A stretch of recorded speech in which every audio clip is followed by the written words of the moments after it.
Este é o Conversa Cruzadas aqui na TV Com, e os embargos infringentes foram admitidos. Teremos aí uma nova etapa com recurso no processo do mensalão.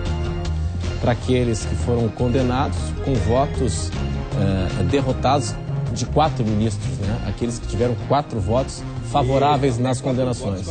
E aí, o seguinte, professor Rui, qual é a previsão que o senhor tem de andamento dessa nova etapa? Já foi designado o relator, né? Sim, foi o ministro Luiz Fux. Fux, relator. Luiz Fux. E aí? Assim, o que vai ocorrer? Vai ser agora um novo relator. Quando for publicado este acordo, o acordo da decisão de hoje, começará a correr o prazo de 15 dias para a interposição. 15 não. Entendeu-se também nessa decisão que os prazos duplicam, porque são vários réus, né? Então, por maioria, também se decidiu isso, que não é 15 dias, é 30 dias para a interposição dos recursos. Interpostos os recursos, vai para o Ministério Público se manifestar. O Ministério Público se manifestando, volta ao relator para ele fazer o estudo, marcar uma sessão de julgamento. E agora, se os 12 recorrerem, nós teremos 12 sustentações orais. Uma situação bem menor do que a antecedente, que eram 38. Né?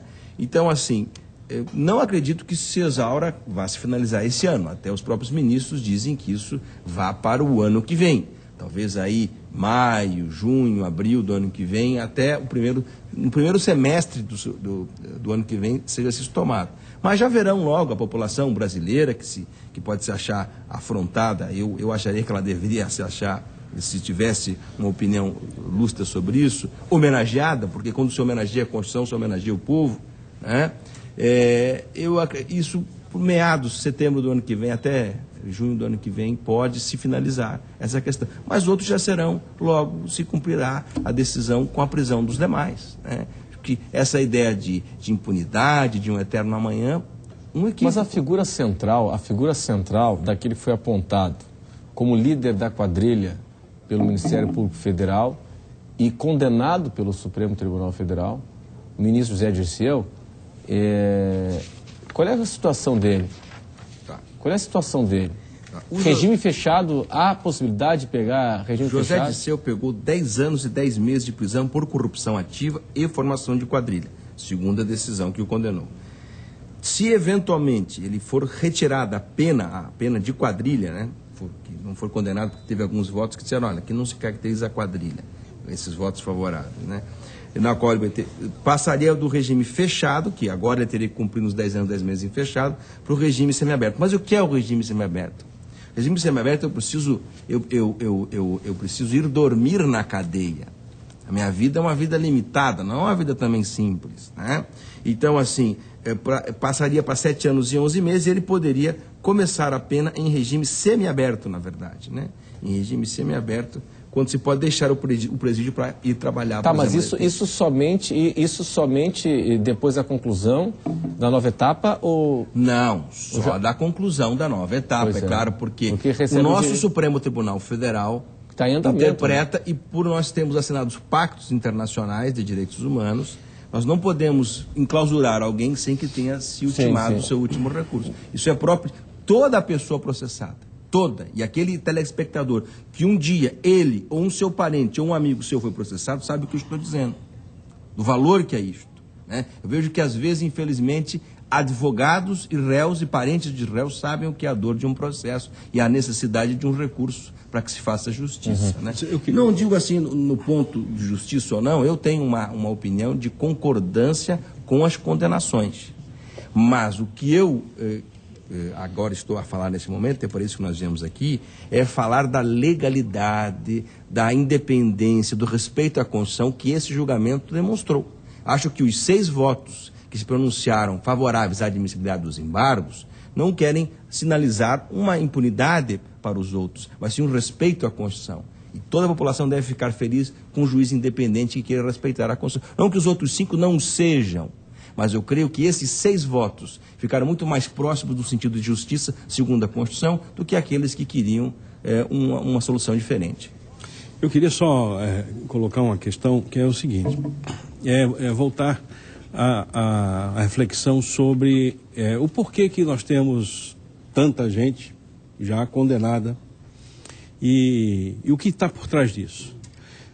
Sobretudo, eu quero colocar a questão da política como um fato importante nesse processo.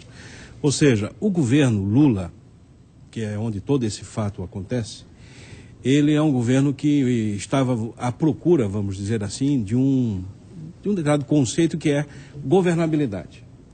Mas na cabeça da política tradicional, foi o que acabou ficando o governo Lula e a opção política que fez o PT, a governabilidade deve se conquistar por maioria congressual, o que eu chamo de uma governabilidade fechada, uma governabilidade parlamentar, completamente avessa à trajetória, ao que foi a necessidade, o entendimento que se tinha anteriormente do PT e do Lula com relação à sustentabilidade socialmente aberta, popular. Tanto é que nós já estamos aí há 10, 11 anos de governo do PT e até hoje somente um plebiscito foi feito, que é se poderia ou não andar armado e se a população poderia... As grandes decisões da República, o referendo, exatamente, as grandes decisões da República estão sendo tomadas em gabinetes fechados. Referendo esse que não foi respeitado. E que não foi respeitado. Então, eu digo assim, perdeu-se uma grande oportunidade histórica de fazer de fato com que... É isso que eu quero entender, o que é o recado das urnas. Não era só um problema só contra a corrupção, mas era a perda de credibilidade na política, era também o problema do transporte, a qualidade de vida. Se via um Brasil se preparando para a Copa do Mundo com megas eventos, estádios sofisticadíssimos, etc., e a situação da saúde, da educação, as nossas rodovias completamente precarizadas. Essa indignação foi uma opção política. Governar em petit comité, com partidos e políticos que acabam extorquindo o governante, que acabam chantageando, fazendo um balcão de moeda. Essa é a origem desse problema. Então, aí que está a condenação do Zé Dirceu veio. Por quê? Porque ele foi comprar o parlamento, para dizer, não, esse parlamento é podre, mas eu tenho como calar a boca desse povo. Pagando 30 mil reais. Isso é crime. Isso nós não podemos aceitar. Vamos dizer assim, usar a maldade para premiar a maldade. É um erro que foi cometido em nome do quê? De uma opção política de governar com os mesmos e negar a possibilidade da mudança histórica. Vereador, o impacto político dessa decisão, no seu ponto de vista, o ano que vem temos eleições, o professor Rui acha que até o primeiro semestre já tenhamos aí a conclusão dessa nova etapa. Pode acontecer, pode não acontecer. Se passar para o segundo semestre, já começa período eleitoral, e férias, e recesso, não sei mais o que, dificilmente a coisa anda. O ano que vem, ano de Copa do Mundo, é uma festa, é aquela coisa. Talvez essa seja a esperança, né? Pois é. Que essa festa toda de Copa do Mundo e de tudo mais possa desviar um pouco o assunto, né? Pois é. E aí, vereador, o impacto político... Ou recarregar as baterias. Eu imagino que vai recarregar. Sem dúvida nenhuma, eu gostaria de ter o mesmo entusiasmo do Dr. Rui. Né? O entusiasmo é pela legalidade. Não, mas eu digo da pressa de terminar o... Nem partido, não, mas Vossa Excelência disse que tem a esperança que até o primeiro semestre... Sim. É isso que eu estou falando, não estou falando sobre o mérito. Estou falando que eu não tenho o mesmo pensamento de Vossa Excelência, que infelizmente, até porque já fomos falados aqui em ministros que têm ligação e como são indicados pelo Executivo. Ministro do Supremo. Perfeitamente. Influência política. Influência política. O que é que nós deixamos claro? Isso é evidente, vereador Franco. Se o mensalão forem presos, mensaleiros de José Dirceu, né, se não tiverem a pena reduzida, no período anti-eleitoral, isso vai refletir sim na eleição para presidente. Com certeza. E isso me preocupa. Por isso que eu acredito que não vai ser, não. E eles vão ficar aí mais 1 ano, 2 anos soltos, sim. No meu entendimento. Porque vai influenciar no resultado das eleições. Né, a figura, né? De um jeito ou de outro. Claro, a figura, a imagem do ex-ministro José Dirceu sendo preso indo dormir na penitenciária, é uma imagem que vai ser explorada colado ao Lula, claro, ministro do Lula, presidente do PT, um homem influente, foi provado aí, foi condenado por ser um homem realmente que agenciava, que mandava no governo Lula. E ele fazia as operações.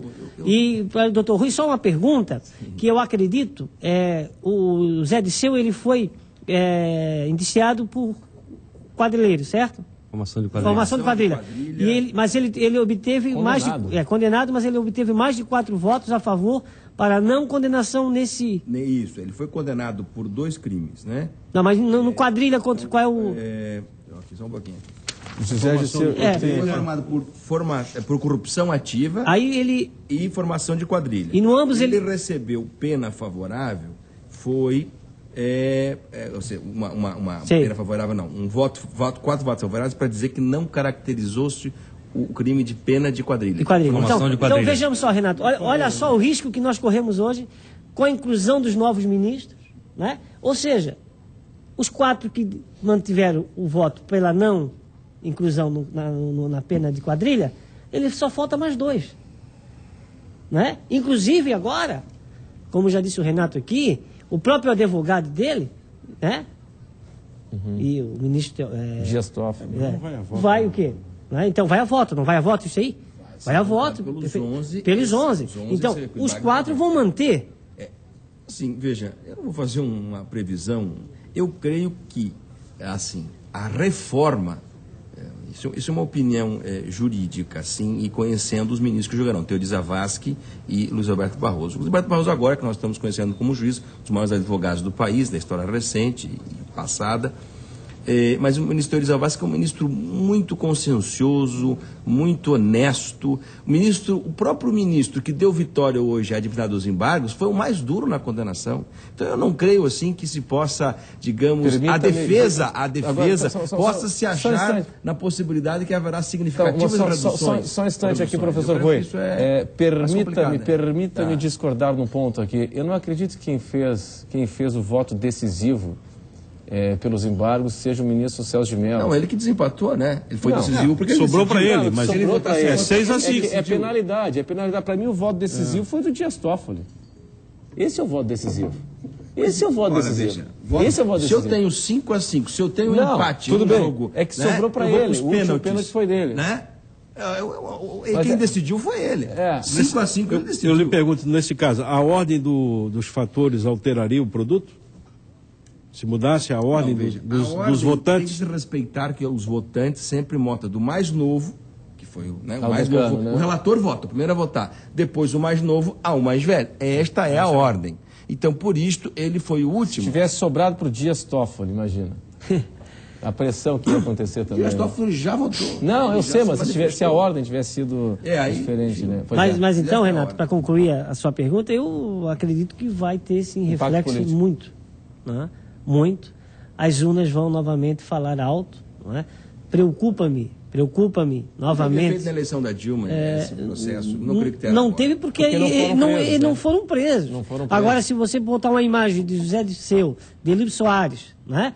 Algemado entrando no presídio, fechado. É a imagem do governo bandido. É isso? Fica a imagem do governo bandido criminoso. É isso, né? Eu não estou dizendo, novamente, entrando no mérito se eles merecem ou não. Agora, eu acredito o seguinte, politicamente falando, não sei se o vereador Afrânio concorda comigo, são imagens fortíssimas que poderão acontecer. Vamos fazer o seguinte, preciso chamar mais um intervalo comercial, o bate-papo tá bom, nós vamos para o intervalo, em instantes estaremos aqui de volta. Até já.